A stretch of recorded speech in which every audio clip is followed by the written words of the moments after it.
Good morning, guys. Thank you for joining me this morning. Please, guys, watch this video to the end and see that Nigeria is a captured state. When you watch this video to the end, you will know that Nigeria is a captured state, and you will know those that captured the state. Just watch this video, guys. It's a little bit long. Please exercise patience and watch this video to the end. Thank you. Live, the Sunday Talk Show here on the Arise News Channel. With me, we've got Professor David Awurawa, Professor of International Relations and Strategic Studies at the University of Lagos, and as well as Akwemi Adamolekun, Executive Director of Enough is Enough. But the Socioeconomic Rights and Accountability Project has called on President Tinubu to investigate the $1.5 billion World Bank loan obtained by the 36 states of the Federation of the Federal Capital Territory. The group also urged the president to probe all the alleged mismanagement of the Chinese loans of $3.121 billion obtained by federal government. Sarah asked Tinubu to direct the Attorney General of the Federation and Minister of Justice Lateef Fagbemi and appropriate anti-corruption agencies to properly and thoroughly investigate how the loan was spent, thereby reducing poverty and socio-economic social protection across the state. So economist and financial analyst Dr. Boniface Cheese joins me on the show. Great to have you. Thank you, Rufai. Thank you. It's my pleasure. We've been taking a lot of loans, but the problem is we don't see what we do with that money. So, Sarah is saying investigate this 1.5 billion. How do we actually even get the money to trickle down in the first place? And what do you think about this 1.5 billion? Well, I think the first thing to say is to give kudos to Sarah. One of the things that's happened in this country is that we have state capture is rife. And so you find that securities have taken over the place, and those are supposed to checkmate and cross-check and do due diligence and so on and so forth. They're not living up to their responsibility. And so when that is happening, so we're in a mess. That's why we're in this mess that we are. And so so we have to salute civil society organizations. They should be up and doing. At some point in time, they went to sleep. And so what was happening. And we're just adrift. And nobody would call anybody to account. And impunity was all over the place. Who's captured the state here? Who are those in leadership position? Who are those in leadership position? Well, we should know who's in leadership. The president is in leadership position. He's number one person in the country. So is it the one that's captured the state? Well, I don't know. I think the structure we have at the center has captured. I wouldn't want to. I wouldn't want to personalize it. I think that they've captured it in the sense that it's obvious. National Assembly is not doing what they should do. So you have a democracy and you have three parts of the structure that should have the responsibilities to discharge. And then before us, we see it clearly that this responsibility is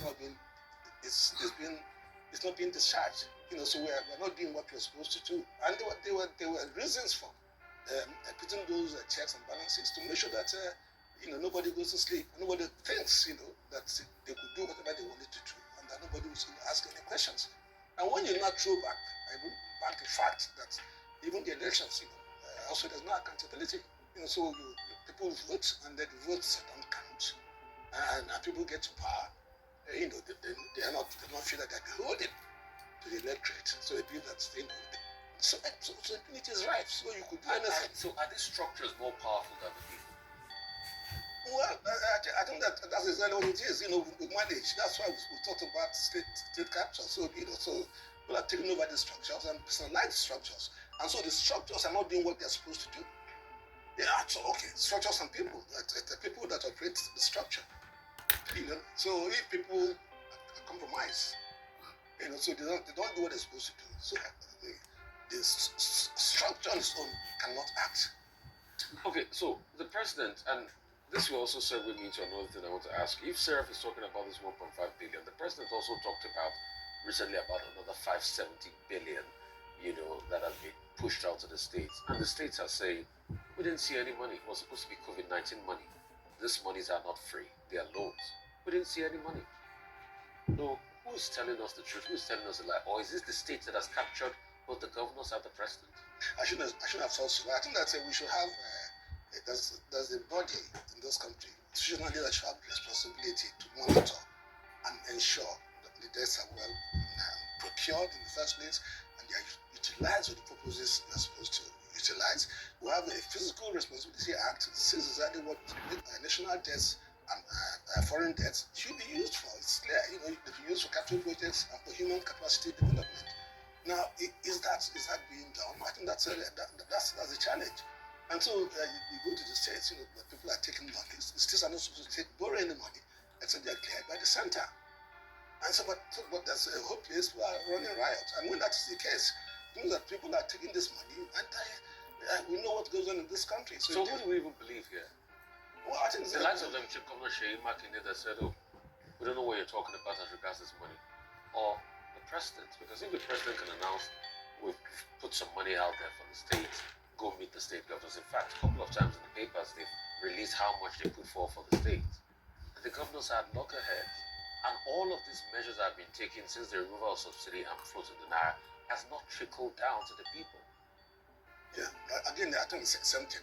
You remove the subsidy, you have a quantum increase in naira, and then you now go straight back and you allocate it to the states. I think that was the mistake we made in the first place. You remove the subsidy, and then of course the naira itself, the value of the naira itself, it's a bloated naira when you put it in real terms. But then that money goes, and then you now expect you need to state governors. But then what don't you get? You find that once you have FAC and allocation. Over that period, the rate of exchange, naira is received the hammer. So that money is being exchanged for dollars, to be stored. Exactly, that's the problem we have in this country, and that's where we are. That's why we're not making the sort of progress we should make. What do you say to people that say, "Okay, SERAP will call for an investigation, we don't see the end of it"? Because we never see the end of anything. Yeah, you remember off the mic, we never see the end of anything. Yes. Some people are already saying that even this investigation with the NNPC, we'll never see the end of it. Yes. And so what happens to those people? Is this part of the state capture? Well, I think it is, because I think that SERAP has asked the World Bank to investigate. So the World Bank is they're also complicit. So there's some money is given. They shouldn't. They should lend money that you could trace that money. Do you think the World Bank is part of the state capture? Yeah, I think so. I think that the World Bank, they've gotten Nigeria to do some of the things, do their biddings, and then as compensation, so you've asked us to float the naira, and now we've reversed ourselves. We're now going to do auction, Dutch auction. Do you auction. think the World Bank is a problem? I think so. The World Bank, IMF, they've been problems in this environment. How do you think we can do without? How do you think we'll do without them? Can we do without them? Well, it's going to be tough, because then you belong to the global. It's a global thing. You have so many countries, and the World Bank has the responsibility to make sure that we have harmony, that's interaction, that's a trade relationship between the states, and so on and so forth, and to try and manage the process so that there's no confusion. So the World Bank should be doing that. But then whenever a country comes into some crisis, balance of payment crisis, the World Bank will come with the same policies, and these policies are not. So is it the World Bank that pushed us into the balance of payment crisis, or no? Well, we mismanage. So why do we blame the World Bank if we are not the ones that called them in? It's our own grid that called them in the first place. Let me tell you. The SAP. That's where SAP was 1986. Yeah. Was resisted because it was felt that World Bank was bad story. Wasn't good news, to anybody. But we finally yielded in '86, and that's where we were. So we didn't take that money. We swallowed the pains, swallowed the drugs without getting the benefits. I thought that was silly. So you take the drugs and then it didn't cure you. So SEF, second tier foreign exchange market. Second tier foreign exchange market, and so on and so forth. And that's why we're in this mess. And then suddenly we just said we're going to float. But the interesting part is, in the 70s, 75, 76, just after Yom Kippur, the refrain on the streets was, we had so much money, but how to spend it. Then we had the cement armada in 77. We started squandering the money up till the 80s. Then we had to take the World Bank bill. So we called the World Bank. We told the world that we don't know how to manage our resources.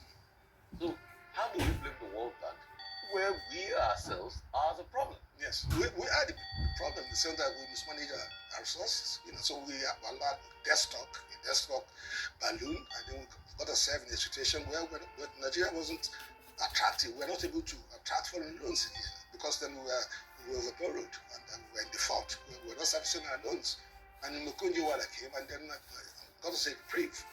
Got us a write-off and we paid some $12 billion. And people were up in arms everywhere, but that didn't last long. As soon as Sabaton left and so on, we went back to business as usual, and then we're now in this mess. And you look at the debt situation today, we're talking of 100 something trillion.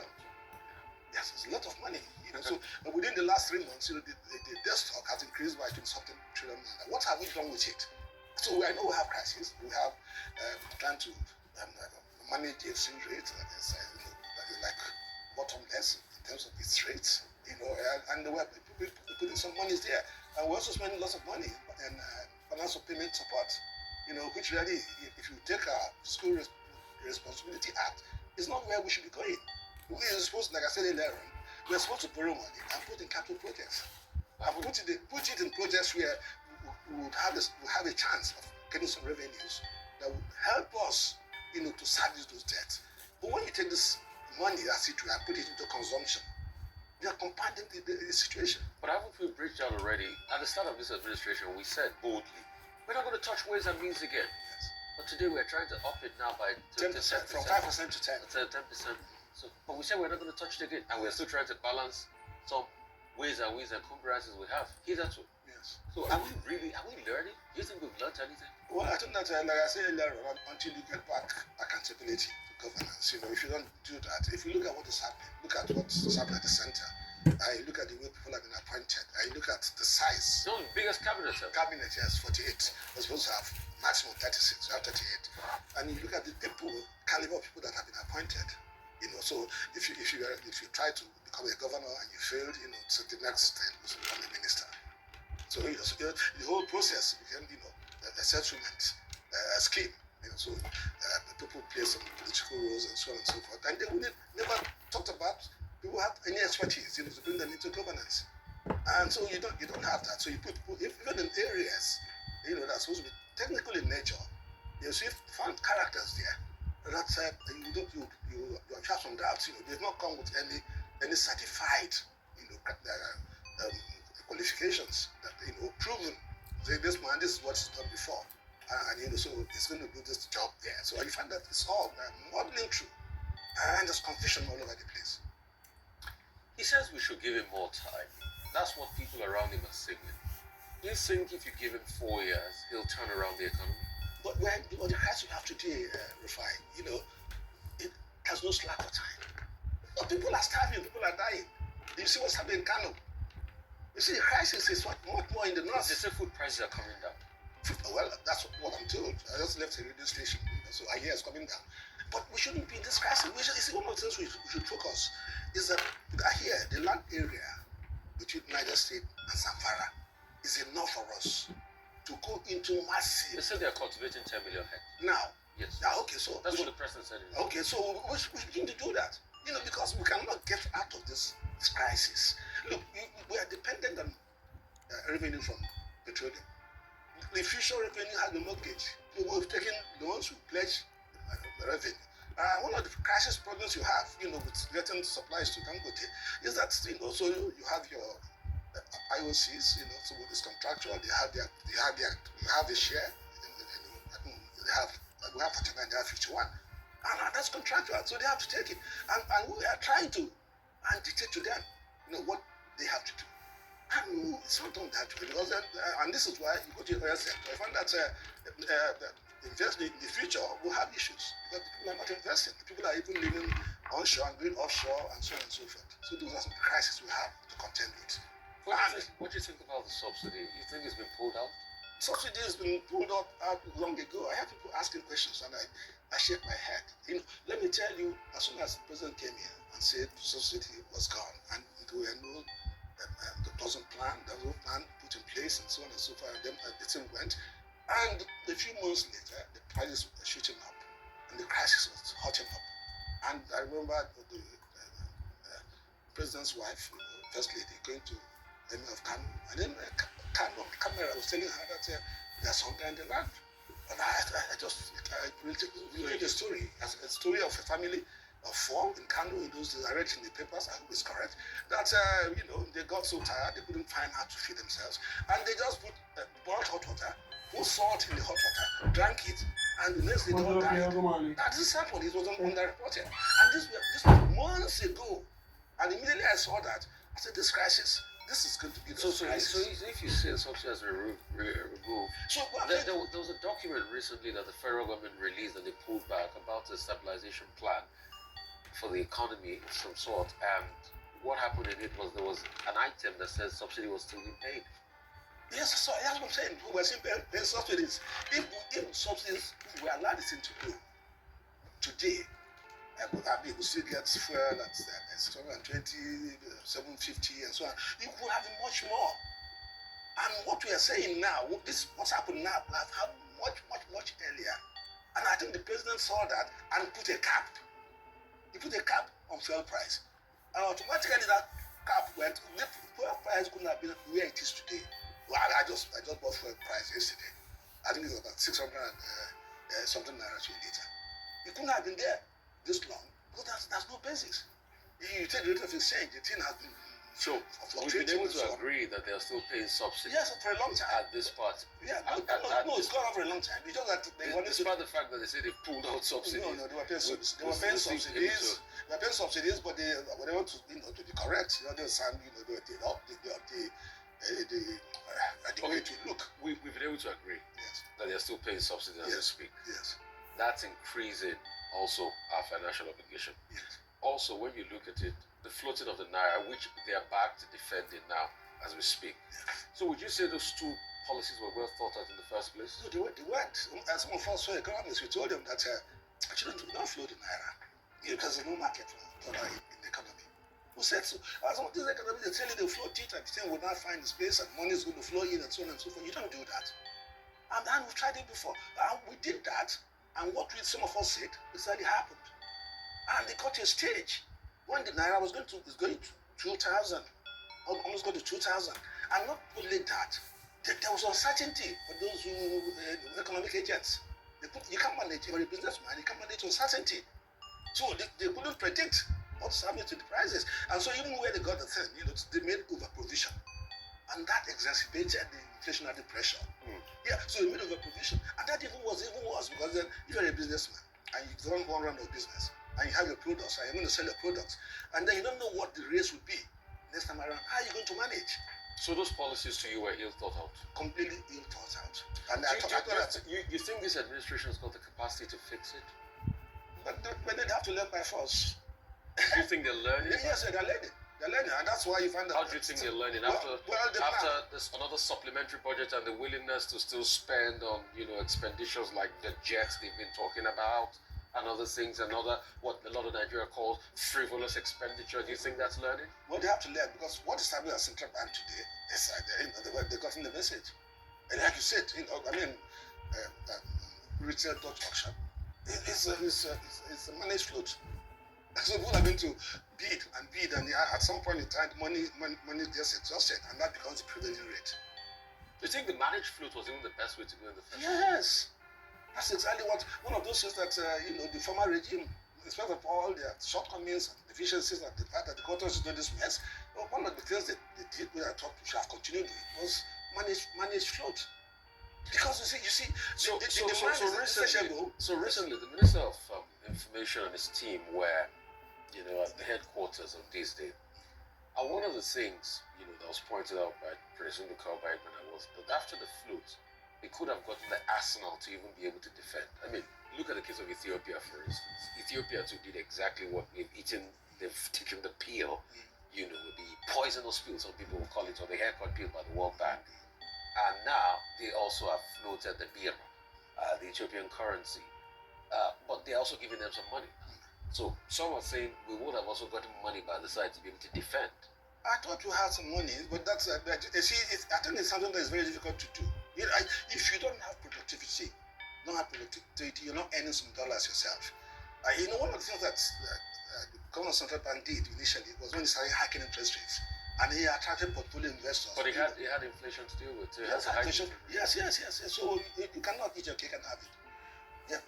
And so if you're trying to attract people to come and you want to make yourself attractive, it's part of the fact that intrinsically they are not attractive, and they're making people who have hot money and know that they come in and they can take their money out, and then you're hiking the interest rate. And of course, the trade-off in the sense that interest rate is also inflationary. It's a factor cost. Mm-hmm. So businessmen cannot afford to attract. But the argument they keep making then was that the textbook thing to do was to be able to have high interest rates. Yeah. Well, at the same time, we're not seeing a whittle down in inflation. They say, okay, the month of numbers beginning to come down, but pervasively food inflation is still over 40%. The numbers are still very high in the high territory. The pain is still there in the economy and all of that. But they keep arguing that it's coming down. But when you look at the stretch from May last year to this year, we've added over 11 percentage points to inflation. Let me tell you, Rufai, if the debts, this minimum wage thing, it's a good thing it ended the way it did. I have some record. I said to people, okay, we know what we've approved as minimum wage is not enough, it's not sufficient. But if we paid what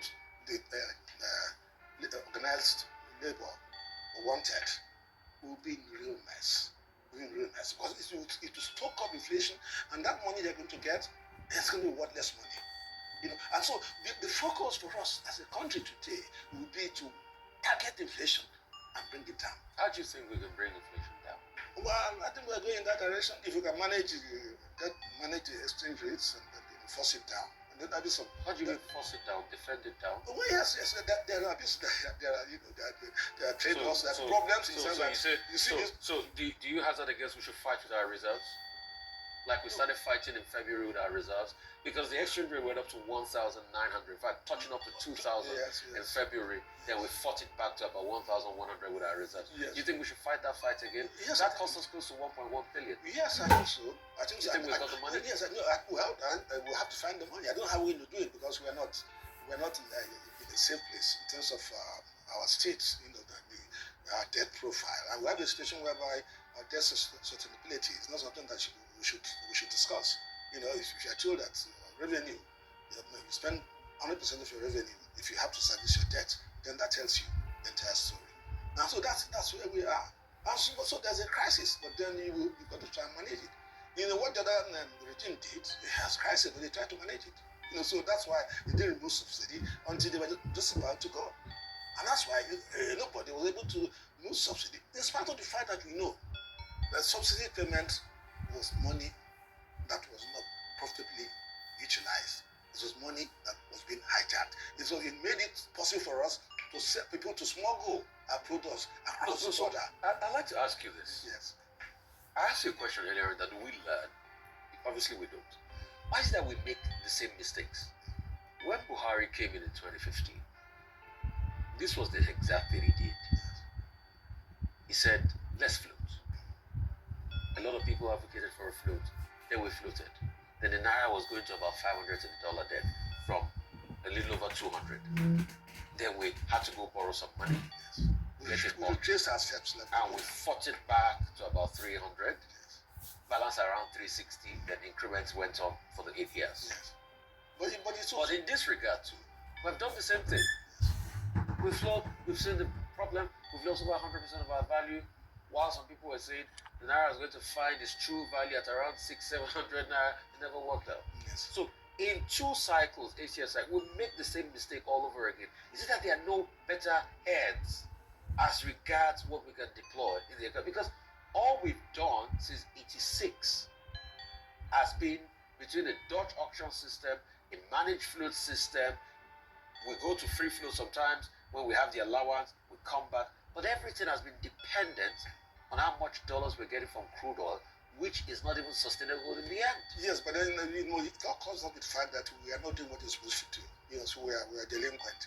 You have your refineries. I just read in the papers that Port Harcourt, we have been told again for the umpteenth time, Port Harcourt refineries on the streams and produces 2 million liters by this month, we are told. And we have refineries. And we are importing, when we talked about subsidy removal, what I did say to myself is that we should have focused on making sure that we have a low hanging fruit in this respect. We have Dangote refinery. In fact, all the hopes we lost for that refinery coming on stream and being the partners here to sort of help us solve some of our problems. Now, eventually, we have a some crisis. So what we should have done is, instead of removing subsidy, is to work to make sure you stop importation.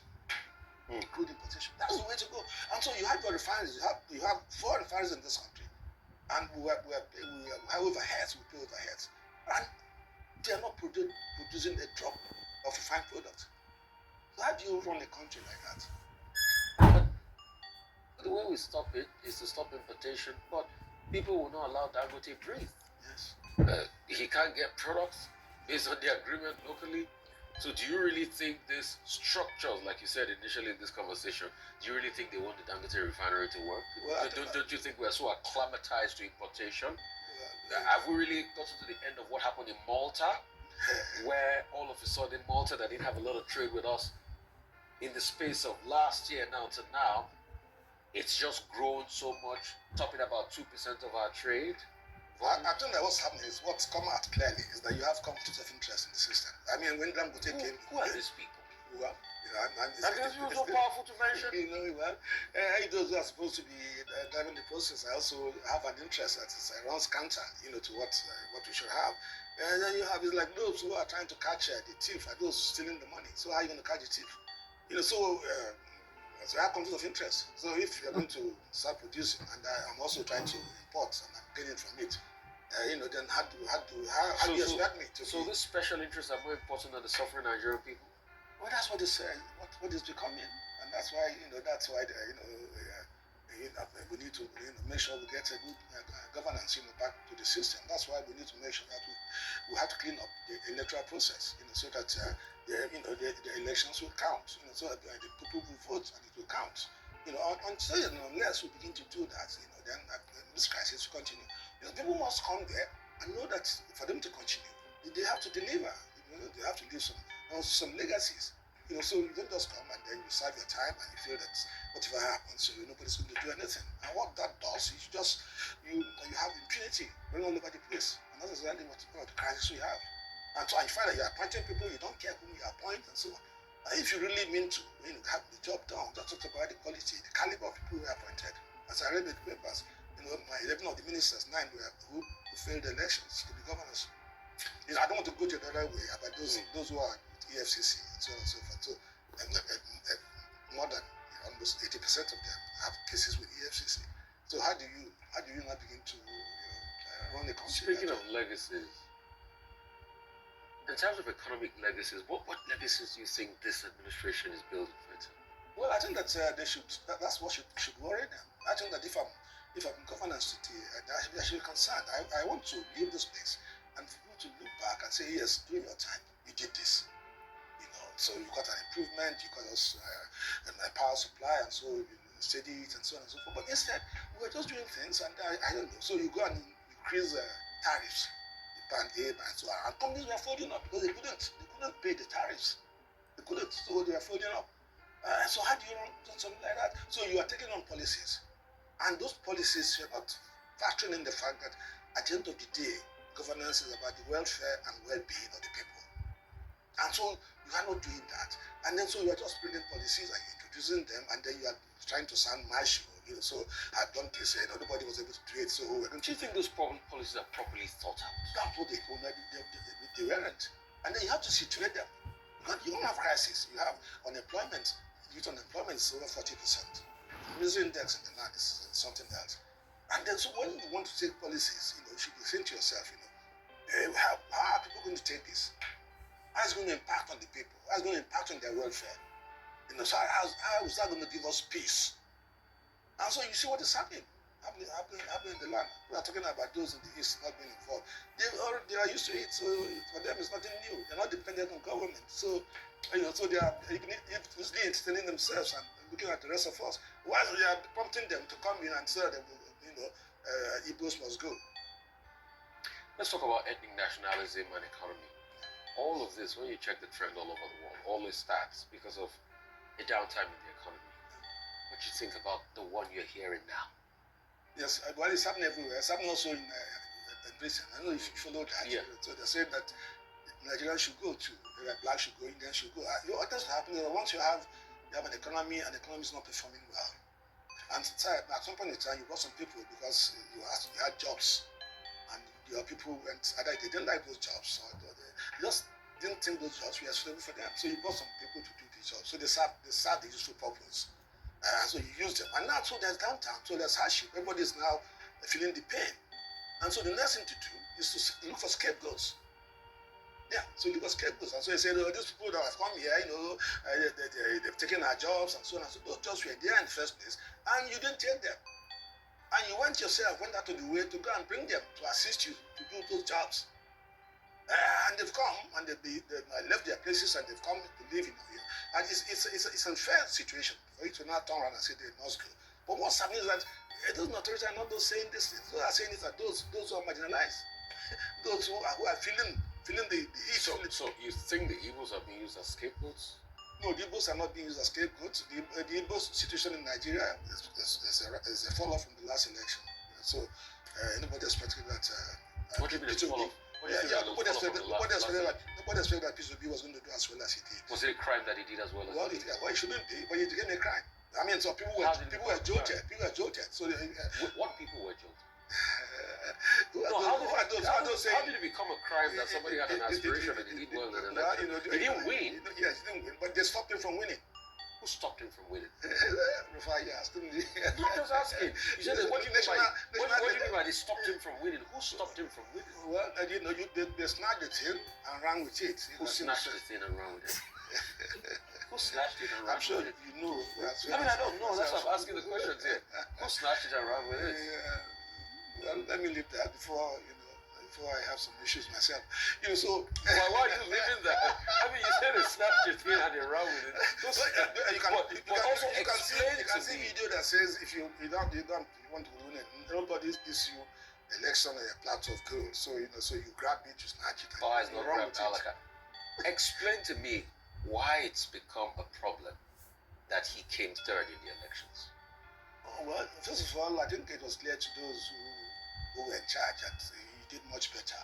I don't have my facts, but he did much better than what the position that was assigned to him. Okay. Yeah, so he did much better. And they could look ahead and see that what we've seen, there's going to be some problems coming from this direction.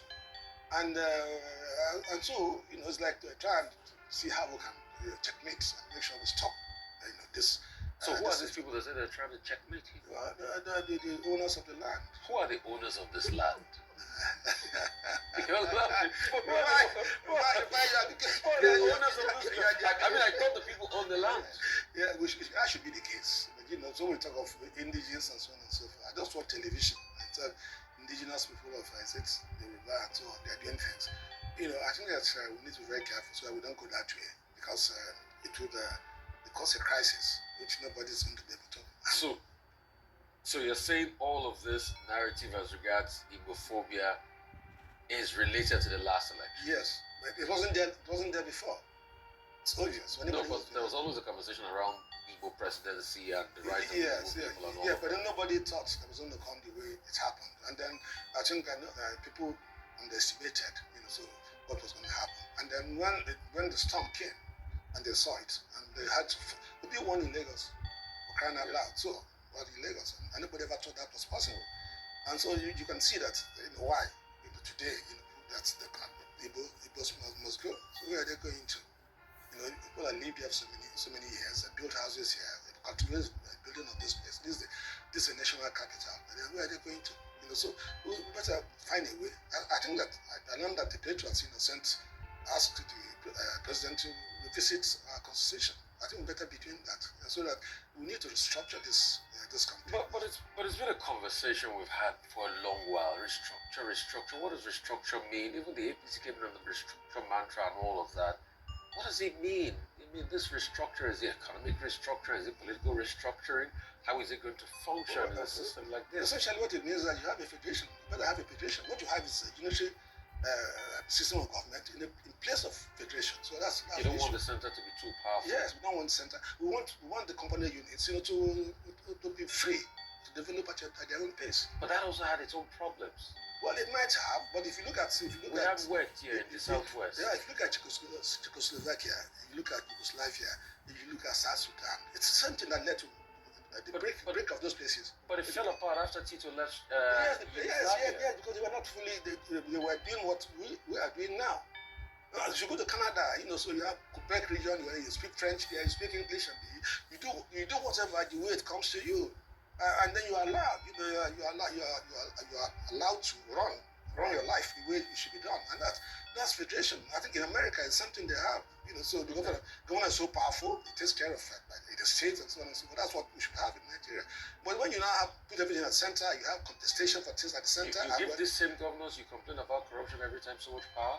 Yeah, but then by the time if we decentralize properly, and we now selection process will also come into the Niger Delta was even resource control. What have they done with the money? Well, it was abuse, because whom did you put there to manage it? So you put people you want to compensate. So with this captured system, yes, you're saying we should give more powers to the captured states? Like yes, but then if you earn your money, you keep it. Okay. It's a conversation we'd like to have. Thank you so much for your time. Thank you.